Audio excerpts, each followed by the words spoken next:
Hello दोस्तों, स्वागत है आप सभी को। और आज की इस वीडियो में हिंदी का वायरल क्वेश्चन आप सभी के बीच एक ग्रुप में आया है। आप सभी इस 100 क्वेश्चन को देख सकते हैं। हो सकता है किसी एक पाली में ये सारे क्वेश्चन आ जाए, तो आप सभी क्वेश्चन के अंत तक बने रहेंगे, ठीक है।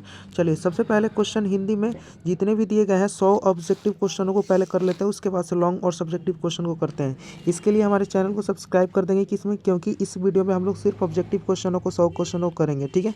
और उसके बाद से सब्जेक्टिव क्वेश्चन आप सभी को तभी मिलेगा जब आप उस चैनल को सब्सक्राइब कर दें उनके और बेल आइकन को प्रेस कर देंगे, और नोटिफिकेशन जब आएगा तो आप सभी देख लेना, ठीक है। चलिए, सबसे पहले यहाँ पे क्वेश्चन नंबर 1 क्या है देखते चलेंगे। उच्च शिक्षा के लिए भी डॉक्टर भीमराव अंबेडकर ने किस देश गए थे। चलिए, उच्च शिक्षा के लिए भीमराव अंबेडकर किस देश गए थे, तो आप सभी को पता है कि पहले वो अमेरिका गए थे, उसके बाद से लंदन गए थे। तो इस क्वेश्चन का सही आंसर ऑप्शन डी हो जाएगा। अगला क्वेश्चन क्या है, जाति पाति तुरक मंडल का वार्षिक सम्मेलन कब हुआ था, तो 1936 ईस्वी को हुआ था, जो कि इस क्वेश्चन का सही आंसर ऑप्शन बी हो जाएगा। चलिए, क्वेश्चन नंबर 3 क्या है। क्वेश्चन नंबर 3 क्या है, निम्न में से कौन पड़ोसियों के आवारागर्द छोकरों के साथ लट्टू नचा रहा था। तो याद रखेंगे कौन था, तो इस क्वेश्चन का सही आंसर हो जाएगा मदन। क्वेश्चन का सही आंसर हो जाएगा मदन, ठीक है। अगले क्वेश्चन की तरफ बढ़ते हैं। भारत माता से हम सीखे शीर्षक के साहित्य का कौन सा विद्या है, ठीक है। तो याद रखेंगे चौथे नंबर क्वेश्चन का सही आंसर हो जाएगा एक भाषण है। हाँ, भारत से हम क्या सीखे, यह एक भाषण है, जो कि ऑप्शन डी में दिया हुआ है, ठीक है। अगले क्वेश्चन क्या है, चारुचंद्र लेख नामक उपन्यास क्या किस लेखक की रचना है। चारुचंद्र लेखक, तो याद रखेंगे ए हजारी प्रसाद द्विवेदी की है, जो कि ऑप्शन ए में दिया हुआ है। क्वेश्चन नंबर 6 की तरफ बढ़ते हैं। 6 क्या है कि लेखक गुरु नानक मूल्य की शिक्षा की भाषा क्या थी। लेखक गुरु नानक मूल्य की शिक्षा की भाषा जो थी वो थी मराठी, ठीक है, जो कि ऑप्शन बी में दिया हुआ है। क्वेश्चन नंबर आ जाते हैं हम लोग 7 की तरफ। क्वेश्चन नंबर 7 क्या है कि हमारे पड़ोसी देश नेपाल की नेपाली और नेवारी भाषाओं किस लिपि में लिखी गई है। तो 7वें नंबर क्वेश्चन का सही आंसर हो जाएगा देवनागरी लिपि में लिखी गई है, ठीक है। चलिए, यहाँ से अगले क्वेश्चन की तरफ बढ़ते हैं। अगला क्वेश्चन क्या है, निम्न में से कौन जैन वैज्ञानिक कौन है। चलिए, 8वें नंबर क्वेश्चन का सही आंसर हो जाएगा ऑप्शन सी महावीराचार्य हो जाएगा, ठीक है, जो कि ऑप्शन का आंसर है, ठीक है। अगला क्वेश्चन क्या है कि बहादुर शीर्षक कहानी के लेखक का नाम क्या है। बहादुर शीर्षक कहानी के लेखक कौन है, तो इस क्वेश्चन का सही आंसर हो जाएगा ऑप्शन डी अमरकांत, ठीक है। अगले क्वेश्चन की तरफ बढ़ते हैं। अगला क्वेश्चन क्या है देखेंगे, बहादुर शीर्षक कहानी में कौन अपने शरीर की मालिश बहादुर से करवाता था। तो याद रखेंगे इस प्रश्न का सही आंसर हो जाएगा किशोर, जो कि ऑप्शन डी में दिया हुआ है, ठीक है। अगला क्वेश्चन है, 11 रुपया साड़ी के खूट से निकालकर यहीं चारपाई पर रखे, डैश पर वे मिल नहीं रहे, ये किसने कहा था। तो याद रखेंगे 11 नंबर क्वेश्चन का सही आंसर हो जाएगा रिश्तेदार की पत्नी ने ये बात कही थी, ठीक है। क्वेश्चन नंबर 12 क्या है देखते हुए चलेंगे।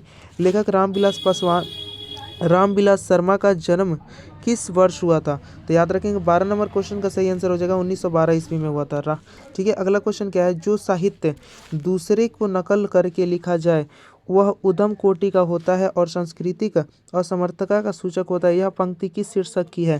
तो याद रखेंगे इस प्रश्न का सही आंसर क्या हो जाएगा ऑप्शन सी परंपरा का मूल्यांकन, जो कि ऑप्शन सी में दिया हुआ है, ठीक है। आगे बढ़ते हैं, क्वेश्चन नंबर 14 की तरफ बढ़ते हैं। क्वेश्चन नंबर 14 क्या है कि कितने वर्ष की उम्र में बिरजू महाराज को संगीत नाटक अकेदमी पुरस्कार मिला था। याद रखेंगे 27 वर्ष की उम्र में, जो कि ऑप्शन डी इस क्वेश्चन का सही आंसर हो जाएगा। क्वेश्चन नंबर 15 की तरफ बढ़ते हैं। बिरजू महाराज कानपुर कितने साल रहे, ये इम्पोर्टेंट क्वेश्चन है, तो याद रखेंगे 15 नंबर क्वेश्चन का सही आंसर हो जाएगा बिरजू महाराज जो है 2-2.5 साल। इस प्रश्न का आंसर हम लोग कमेंट बॉक्स में आप सभी बताएंगे, ठीक है। चलिए, क्वेश्चन नंबर 16 क्या है, अभिनव शीर्षक पाठ के फ्रेंच शासकों ने कितनी गतिविधियों में नजर रखने के लिए किला बनवाया था। तो याद रखेंगे यानी किनकी गतिविधियों को नजर रखने के लिए बनाया था। तो 16 नंबर क्वेश्चन का सही आंसर ऑप्शन सी हो जाएगा, यानी पोप की, ठीक है। रोन नदी कहाँ है, दक्षिण अफ्रीका, उत्तरी फ्रांस या उत्तरी अफ्रीका या दक्षिणी फ्रांस। इस प्रश्न का आंसर सही बताएंगे आप सभी। तो दक्षिणी फ्रांस में रोन नदी है, जो कि इस क्वेश्चन का सही आंसर हो जाएगा। क्वेश्चन नंबर 18 देखते हुए चलेंगे। 18, दीवार के एक खिड़की रहती थी और नामक उपन्यास किस लेखक की रचना है? तो 18 नंबर क्वेश्चन का सही आंसर ऑप्शन ए हो जाएगा विनोद कुमार शुक्ल। ठीक है, अगले प्रश्न, मछली शीर्षक कहानी के लेखक की माँ क्या कर रही थी? मछली शीर्षक कहानी के लेखक की माँ क्या कर रही थी? तो 19 नंबर क्वेश्चन का सही आंसर हो जाएगा मसाला पीस रही थी, जो कि इस क्वेश्चन का सही आंसर हो जाएगा। सरपट शब्द का अर्थ क्या होता है? सरपट 20 नंबर क्वेश्चन है, सरपट शब्द का अर्थ होता है तेजी। ठीक है, नहीं बोलते सरपट चलो, तो याद रखना तेजी से। या यतीन्द्र मिश्र के स्पीक मैके विरासत 2001 के कार्यक्रम के लिए रूपंक कलाओं पर केंद्रित किस पत्रिका का संपादन किया? तो याद रखेंगे इस प्रश्न का सही आंसर ऑप्शन सी में दिया हुआ है ताथी। क्या था? थाती, थाती।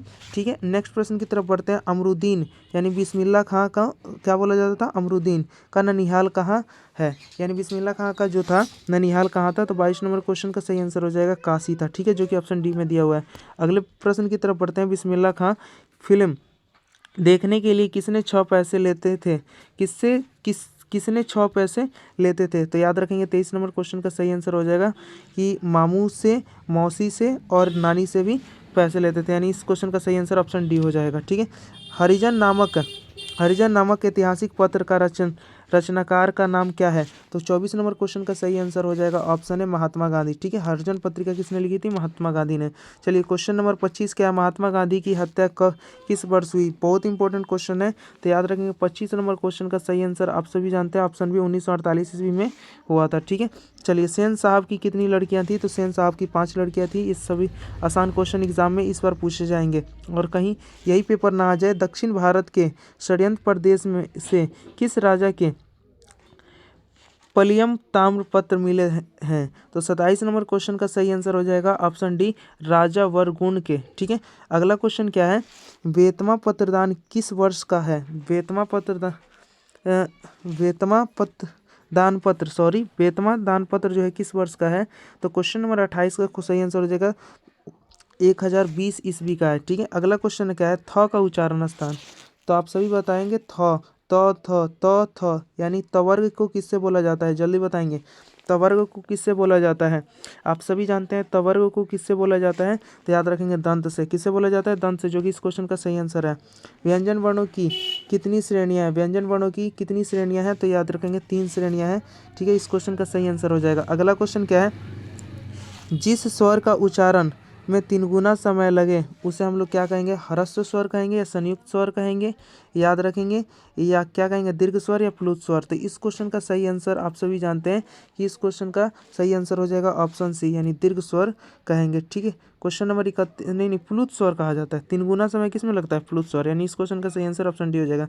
हिंदी के अनुवांशिक वर्णों की संख्या 5 है कि 6 है? याद रखेंगे। अनुनासिक कितने हैं? तो याद रखेंगे 5 है, यानी इस क्वेश्चन का सही आंसर ऑप्शन सी हो जाएगा। 32 नंबर क्वेश्चन का सही आंसर हो जाएगा ऑप्शन सी। ठीक है, क्वेश्चन नंबर 33 देखते हैं। स्वर संधि में कितने भेद होते हैं? स्वर संधि के कितने भेद होते हैं? तो याद रखेंगे स्वर संधि के 5 भेद होते हैं। ठीक है, अगले पढ़ते हैं। दुष्कर का संधि विच्छेद करें। 34 नंबर क्वेश्चन है दुष्कर का, तो याद रखेंगे दुह चोर कर, दुष्कर हो जाता है। ठीक है, यरलव कौन सा व्यंजन कहलाता है? तो याद रखेंगे अघोष व्यंजन कहलाता है या अंतस्थ व्यंजन कहलाता है? उस्मन या याद रखेंगे स्पर्श व्यंजन कहलाता है? तो 35 नंबर क्वेश्चन का सही आंसर क्या हो जाएगा? तो याद रखेंगे क्या बोलते हैं दोस्तों? 35 नंबर क्वेश्चन का सही आंसर क्या हो जाएगा? क्वेश्चन नंबर 35 का आंसर क्या हो जाएगा? तो याद रखेंगे अंतस्थ व्यंजन कहते हैं। ठीक है, तालाबे समुदंश दंश को क्या बोलते हैं? स्पर्श या उष्म? जल्दी से ऑप्शन में बताएंगे, आंसर बताएंगे। निम्न में से कौन सा शुद्ध शब्द कौन सा है? निम्न में से कौन सा शुद्ध शब्द है? तो याद रखेंगे इनमें में से कौन सा? याद रखेंगे कालिदास सही है क्या? देखिए तो कालिदास सही लिखा है। 36 नंबर छात्र ऐसे होता है घनिष्ठ, तो याद रखेंगे 36 नंबर क्वेश्चन का सही आंसर क्या हो जाएगा? ऑप्शन सी, घनिष्ठ एक सही लिखा हुआ है। ठीक है, जो कि ऑप्शन सी में है। मनुज शब्द का उपसर्ग क्या हो जाएगा? मनुज शब्द का उपसर्ग क्या हो जाएगा? जल्दी से बताएंगे। म या अध हलंत म, तो या मन या मनु? तो याद रखेंगे मनु हो जाएगा। क्या होगा? मनु। अगला क्वेश्चन है 38 नंबर। निम्न में से कौन सा चिन्ह प्रश्नवाचक है? इससे आसान क्वेश्चन पूछा जा सकता है क्या? तो ऑप्शन ए इस क्वेश्चन का सही आंसर हो जाएगा। ठीक है, आगे संज्ञा के कितने भेद होते हैं? संज्ञा के कितने भेद होते हैं? तो आप सभी जानते हैं 39 नंबर क्वेश्चन का सही आंसर हो जाएगा 5 भेद होते हैं। ठीक है, ऑप्शन बी। आर्यावर्त शब्द कौन सा संज्ञा है। आर्यावर्त शब्द जो है कैसी संज्ञा है, तो याद रखेंगे आर्यावर्त एक देश का नाम है, यानी व्यक्तिगत संज्ञा है। ठीक है, आगे है शब्द। शब्द की जाति को क्या कहा जाता है, शब्द की जाति को क्या कहते हैं बताएंगे। 41 नंबर क्वेश्चन का सही आंसर हो जाएगा समास कहते हैं। क्या कहते हैं, शब्द की जाति को समास कहते हैं। शक्ति शब्द का लिंग क्या है, तो शक्ति, शक्ति शब्द का जो लिंग हो जाएगा वो क्या होता है, शक्ति स्त्रीलिंग, शक्ति प्रदर्शन करना होता है तो स्त्रीलिंग हो जाएगा। ठीक है, निम्न जिस विकारी शब्द से एक शब्द या एक व्यक्ति का बोध हो तो उसे हम लोग क्या कहते हैं, एक वचन कहते हैं, एक वचन कहते हैं। यानी इस क्वेश्चन का 43 नंबर क्वेश्चन का सही आंसर ऑप्शन बी हो जाएगा। ठीक है, कारक के कितने भेद होते हैं, अब इससे आसान क्वेश्चन आएगा क्या एग्जाम में। कारक के कितने भेद होते हैं, तो याद रखेंगे 8 भेद होते हैं। ठीक है, 8 भेद होते हैं, 8 भेद होते हैं, याद रखेंगे। को के लिए किस कौन सी कारक है, याद रखेंगे को के लिए 45 नंबर, याद रखेंगे को के लिए कौन सी कारक है, तो संप्रदाय कारक है, संप्रदाय कारक, जो कि ऑप्शन सी में दिया है। आगे यहाँ पर दिया है क्या, 46 नंबर क्वेश्चन देखेंगे। 46 नंबर क्वेश्चन है शिकारी ने बाघ मारा, किस कारक का उदाहरण है, तो ने आ गया तो बताएंगे कौन सा कारक हो जाएगा। जैसे ही ने आया तो याद रखेंगे ने क्या हो जाएगा, कर्म कारक, कर्म ने। ठीक है, तो आ जाएंगे आगे अगले प्रश्न पे। वह जो न करे सो थोड़ा, किस सर्वनाम का उदाहरण है, वह जो न करे सो थोड़ा। 47 नंबर क्वेश्चन का सही आंसर हो जाएगा ऑप्शन ए संबंधवाचक सर्वनाम। ठीक है, ऐसा आदमी किस विशेषण का उदाहरण है, तो 48 नंबर क्वेश्चन का सही आंसर हो जाएगा ऑप्शन बी, यानी सर्वनामिक विशेषण का उदाहरण है। क्वेश्चन नंबर 42 क्या है, धार्मिक शब्द का प्रत्यय क्या होगा। 49 नंबर क्वेश्चन 49 क्या है, ऑप्शन सी इक हो जाएगा। क्या हो जाएगा, इक, जो कि ऑप्शन सी है। ठीक है, जिन क्रियाओं से इस बात का बोध हो तो कर्ता स्वयं कार्य न करके किसी दूसरे को कार्य करने के लिए प्रेरित करता है, उस कौन सा क्रिया कहलाता है। बहुत अच्छा क्वेश्चन है, तो याद रखेंगे इसी को प्रेरणार्थक क्रिया कहते हैं, जो कि ऑप्शन ए में दिया है। ठीक है, मैं घड़ा भरता हूँ किस क्रिया का उदाहरण है, मैं घड़ा भरता हूँ किस क्रिया का उदाहरण है, तो याद रखेंगे यह सकर्मक क्रिया का उदाहरण है। ठीक है, अगला क्वेश्चन क्या है, अगला क्वेश्चन यहाँ पर देखते हुए चलेंगे। अगला क्वेश्चन है भूत शब्द का प्रत्यय क्या होता है, भूत शब्द का प्रत्यय। ठीक है, तो याद रखेंगे 52 नंबर क्वेश्चन का सही आंसर हो जाएगा अक्त। क्या होता है, कक्त। ठीक है, अब अन्याय शब्द का विशेषण क्या होता है, अन्याय। ठीक है, अन्याय शब्द की विशेषण क्या हो जाएगा, यहाँ पे अन्यायी, अन्यायी, अन्यायी या अनुयायी। तो यहाँ पे 53 नंबर क्वेश्चन का सही आंसर ऑप्शन सही हो जाएगा सी अन्यायी। ठीक है, आगे क्वेश्चन क्या है, अगला क्वेश्चन है बाहरी वेशभूषा पूजा पाठ या कर्मकांड के स्थान पर सरल सच्चे हृदय से राम नाम कीर्तन पर बल गुरु नानक ने किस पद को दिया है, तो याद रखेंगे 54 नंबर क्वेश्चन का सही आंसर हो जाएगा ऑप्शन बी द्वितीय पद को दिया है।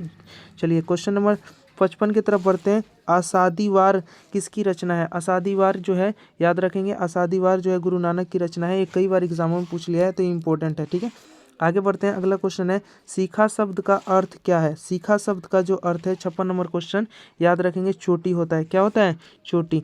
ठीक है, प्रेम अन्यायी श्री राधिका। ठीक है, शीर्षक दोहे की रचनाकार कौन है, तो याद रखेंगे 57 नंबर क्वेश्चन का सही आंसर हो जाएगा रसखान। क्या हो जाएगा, रसखान। निम्न में से कौन से कवि सवैया और धनाशरी अत्यंत प्रसिद्ध हैं, तो 58 नंबर क्वेश्चन का सही आंसर आप सभी बताएंगे 58 नंबर गुरु। निम्नलिखित में से किस कवि को सवैया या धनाक्षरी अत्यंत प्रसिद्ध हैं, धनाक्षरी धनानंद को, यानी इस क्वेश्चन का सही आंसर ऑप्शन सी हो जाएगा। ठीक है, प्रेम मार्ग यहाँ पे देखेंगे प्रेम मार्ग का एक ऐसा प्रवीण और धीर पथिक तथा जवादानी का ऐसा दवा रखने वाला ब्रजभाषा दूसरे कवि नहीं हुआ है, तो कवि धनानंद के बारे में यह किसने कहा है, तो 59 नंबर क्वेश्चन का सही आंसर आप सभी बताएंगे। याद रखेंगे आचार्य रामचंद्र शुक्ल ने इस बात को कहा था। ठीक है, कवि धनानंद अपने आंसुओं को कहाँ पहुँचाना चाहते हैं, धनानंद जो है कवि धनानंद अपने आंसुओं को कहाँ पहुँचाना चाहते हैं, तो याद रखेंगे सुजान के आंगन में। कहाँ, सुजान के आंगन में, जो कि ऑप्शन सी इस क्वेश्चन का सही आंसर हो जाएगा। यहाँ पे क्वेश्चन नंबर 61 कितना क्या है देखेंगे, कौन कवि काव्य और जीवन दोनों क्षेत्रों में भरतेंदु हरिश्चंद्र को अपना आदर्श मानते थे, तो याद रखेंगे 61 नंबर क्वेश्चन का सही आंसर हो जाएगा बद्रीनाथ चौधरी प्रेमघन। ठीक है, अगला क्वेश्चन क्या है, स्वर्णधूल शीर्षक काव्य किस कवि की रचना है। तो इस प्रश्न का सही आंसर आप सभी 62 नंबर क्वेश्चन का सही आंसर हो जाएगा ऑप्शन डी, सुमित्रानंद पंत। ठीक है, आत्मजयी नामक प्रबंध काव्य किसकी रचना है। आत्मजयी नामक प्रबंध काव्य जो है किनकी रचना है, तो याद रखेंगे कुंवर नारायण की रचना है, जो कि ऑप्शन सी में बी में दिया हुआ है। ठीक है, दो रात समय के रथ का घंगर नाद सुनो सिंहासन खाली करो की जनता आती है, यह पंक्ति किस शीर्षक कविता की है। तो याद रखेंगे यह पंक्ति किस शीर्षक कविता की है, तो याद रखेंगे जनतंत्र का जन्म, जो कि ऑप्शन सी में दिया है। ठीक है, तो इस प्रश्न का सही आंसर जनतंत्र का जन्म हो जाएगा। ठीक है, नेक्स्ट प्रश्न की तरफ बढ़ते हैं। नेक्स्ट प्रश्न क्या है आपके सामने, सच्चिदानंद हीरानंद वात्स्य अज्ञेय की कविता निम्न में से कौन सा है। तो 65 नंबर क्वेश्चन का सही आंसर हो जाएगा ऑप्शन डी, हिरोशिमा। ठीक है, हिरोशिमा शीर्षक कविता में जली हुई छाया किसकी साक्षी है। जली हुई छाया जो है किसकी साक्षी है, तो याद रखेंगे 66 नंबर क्वेश्चन का सही आंसर हो जाएगा मानव की। ठीक है, क्वेश्चन नंबर 67 क्या है कि एक वृक्ष की हत्या शीर्षक कविता के कौन हमेशा चौकना रखता है। तो 67 नंबर क्वेश्चन का सही आंसर क्या हो जाएगा, ऑप्शन बी, वृक्ष। ठीक है, आगे बढ़ते हैं। कवि वीरेन डंगवाल का जन्म किस वर्ष हुआ था। तो याद रखेंगे 68 नंबर क्वेश्चन का सही आंसर ऑप्शन ए हो जाएगा 1947 ईस्वी में हुआ था। हमारी नींद शीर्षक कविता के किस बीज की फूली हुई छत को भीतर से ढकेलना शुरू किया। तो 69 नंबर क्वेश्चन का ऑप्शन सी इस क्वेश्चन का अंकुर ने। ठीक है, चलिए आगे क्वेश्चन है कि किस काव्य संग्रह पर वारेन डंगवाल को साहित्य अकादमी पुरस्कार प्राप्त हुआ। ये क्वेश्चन इंपॉर्टेंट है और एग्जाम में पूछा भी जाता है, तो याद रखेंगे इस क्वेश्चन का सही आंसर होगा दुष्चक्र की श्रेष्ठता पे इनको क्या मिला था, साहित्य अकादमी पुरस्कार मिला था। ठीक है, याद रख लेना इस बात को। अगला क्वेश्चन क्या है, स्त्रीत्व का मानचित्र नामक आलोचना किनकी रचना है। तो 71 नंबर क्वेश्चन का सही आंसर हो जाएगा अनामिका, जो कि ऑप्शन डी में दिया हुआ है। कवित्री अनामिका का जन्म स्थान कहाँ है। तो 72 नंबर क्वेश्चन का सही आंसर हो जाएगा बिहार है। कवित्री अनामिका का जन्म स्थान बिहार में हुआ था। ठीक है, लेखक श्रीनिवास को साहित्य अकादमी पुरस्कार किस वर्ष पुरस्कृत किया गया। तो 73 नंबर क्वेश्चन का सही आंसर हो जाएगा 1968 ईस्वी में किया गया था। ठीक है, दही वाली मंगमा शीर्षक कहानी का अनुवाद किसने किया था। तो याद रखेंगे दही वाली मंगमा कहानी का शीर्षक अनुवाद बी.आर. नारायण ने किया था, जो कि ऑप्शन बी में है। ढहते विश्वास शीर्षक कहानी के लेखक का नाम क्या है। तो 75 नंबर क्वेश्चन का सही आंसर हो जाएगा सात कोड़ी होता। ठीक है, अगले क्वेश्चन की तरफ बढ़ते हैं। 76 नंबर है, पिछले कई दिनों से लगातार बारिश होते देख लक्ष्मी को क्या लग रहा था। तो याद रखेंगे 76 नंबर क्वेश्चन का सही आंसर हो जाएगा बाढ़ आएगी। ठीक है, जो कि ऑप्शन सी इस क्वेश्चन का सही आंसर हो जाएगा। जन्म से पागल और गूंगी कौन थी। तो मंगू, जो कि ऑप्शन डी में दिया हुआ है। ठीक है, इस क्वेश्चन का सही आंसर हो जाएगा। आगे क्वेश्चन की तरफ देखते हैं। मंगू के अलावा माँ को कितनी संतानें थी। तो मंगू के अलावा माँ की 3 संतानें थी, जो कि ऑप्शन सी इस क्वेश्चन का सही आंसर होगा। नगर शीर्षक कहानी के लेखक का नाम क्या है। तो 79 नंबर क्वेश्चन का सही आंसर हो जाएगा सुजाता। ठीक है, नगर शीर्षक कहानी के लेखक सुजाता है। ठीक है, बल्ली अमाल की बेटी का नाम क्या था। तो पपाती, जो कि ऑप्शन ए इस क्वेश्चन का सही आंसर हो जाएगा। 81 नंबर क्वेश्चन देखते हुए चलेंगे। 81 नंबर क्वेश्चन है, निम्न में से कौन शुद्ध वाक्य। खबर सुनकर मैं विस्मय हो गया। ठीक है, तुम्हें मेरी प्रतीक्षा देखनी चाहिए थी। यहाँ आप अपने हस्ताक्षर कर दीजिए। इस चिट्ठी को जो भी कहा है झूठ है। इस चिट्ठी में जो भी कहा है झूठ है। तो 81 नंबर क्वेश्चन का सही आंसर हो जाएगा ऑप्शन बी, तुम्हें मेरी प्रतीक्षा देखनी चाहिए थी। ठीक है, प्रतीक्षा देखनी चाहिए थी। ठीक है, दुख शब्द का पर्यायवाची क्या होता है। तो दुख शब्द का पर्यायवाची पूछा है सुगम, धन, गाक्ष या पीड़ा। याद रखेंगे पूछा है पर्यायवाची तो पीड़ा हो जाएगा, जो कि 82 नंबर क्वेश्चन का सही आंसर ऑप्शन डी हो जाएगा। आकाश शब्द का विलोम क्या होता है। तो पताल होता है। 83 का क्वेश्चन ए हो जाएगा। ठीक है, जिस माता पिता न हो के लिए एक शब्द में क्या कहते हैं। अनियमित, अनाथ या अनुज। याद रखेंगे अनाथ कहते हैं। ठीक है, जो कि ऑप्शन बी इस क्वेश्चन का सही आंसर हो जाएगा। दूध का दूध पानी और दूध का दूध पानी का पानी लोकोक्ति का अर्थ क्या है। दोनों ओर संकट या विलेम अवस्था या मनमानी करना या सही न्याय करना। ऑप्शन सी इस क्वेश्चन का सही हो जाएगा। दूध का दूध पानी का पानी का अर्थ होता है सही न्याय करना। ठीक है, आगे बढ़ते हैं। अगला क्वेश्चन क्या है, सेना नायक शब्द का समास क्या होगा। बहुत अच्छा क्वेश्चन है, 86 नंबर। याद रखेंगे, सेना नायक तत्पुरुष समास है। कैसा है, सेना नायक जो है तत्पुरुष समास है। आँख खुलना मुहावरे का अर्थ क्या होता है। याद रखेंगे, आँख खुलना मुहावरे का अर्थ होता है, क्वेश्चन नंबर 87 का सही आंसर हो जाएगा सहज होना। क्या होना, सहज होना, जो कि ऑप्शन ए में है। वह काल कल जाएगा किस काल का उदाहरण है। याद रखेंगे, कल जाएगा, कल जाएगा यानी भविष्यत काल का उदाहरण, जो कि ऑप्शन ए में है। ठीक है, पगड़ी शब्द क्या है। पगड़ी शब्द कई बार मैंने क्लास में भी कराया था, तो 89 नंबर क्वेश्चन का सही आंसर हो जाएगा देशज शब्द है। पगड़ी एक देशज शब्द है। याद रखेंगे, पर्वत जो है शब्द का विशेषण क्या हो जाता है, तो पर्वतीय हो जाएगा, जो कि ऑप्शन सी इस क्वेश्चन का सही आंसर होगा। ठीक है, अगले क्वेश्चन की तरफ बढ़ते हैं। पुत्रवान शब्द का स्त्रीलिंग के रूप क्या होगा। पुत्रवान शब्द का स्त्रीलिंग जो होगा, पुत्रवान शब्द का याद रखेंगे पुत्रवती हो जाएगा, जो कि ऑप्शन डी में दिया है। ठीक है, उल्लास शब्द का संधि विच्छेद क्या होगा। उल्लास शब्द का संधि विच्छेद 92 नंबर क्वेश्चन, याद रखेंगे उत जोड़ लास, जो कि ऑप्शन सी में दिया है। ठीक है, याद रखेंगे रात को पहरा देने वाला, रात को पहरा देने वाला पद पदबंध है। क्या है, रात को पहरा देने वाला। 93 नंबर क्वेश्चन का सही आंसर हो जाएगा ऑप्शन सी संज्ञा पदबंध है। ठीक है, अगला क्वेश्चन है परिश्रमी छात्र अवश्य सफल होते हैं, इस वाक्य का क्या उदाहरण है। तो 94 नंबर क्वेश्चन का सही आंसर हो जाएगा ऑप्शन बी सरल वाक्य है। ठीक है, अगले प्रश्न की तरफ बढ़ते हैं। अगला क्वेश्चन है कि कांटा शब्द का विशेषण क्या है, तो याद रखेंगे कटीला, जो कि ऑप्शन बी हो जाएगा। सजावट शब्द, ये भी क्वेश्चन बार बार आता है, सजावट का प्रत्यय क्या है, तो 96 नंबर क्वेश्चन का सही आंसर हो जाएगा आवट। ठीक है, आगे बढ़ते हैं। अगला क्वेश्चन है क्या है, सुसंगति शब्द का विलोम क्या होगा, तो 97 नंबर क्वेश्चन का सही आंसर हो जाएगा कुसंगति। ठीक है, अगला क्वेश्चन है महात्मा शब्द का समास क्या है। महात्मा जो है शब्द का समास क्या हो जाएगा, तो याद रखेंगे ऑप्शन देखते हैं, ऑप्शन क्या दिया हुआ है, तो कर्मधारय समास हो जाएगा इस क्वेश्चन का सही आंसर। ठीक है, आगे बढ़ते हैं। अगला क्वेश्चन क्या है, अगला क्वेश्चन की तरफ बढ़ते हैं।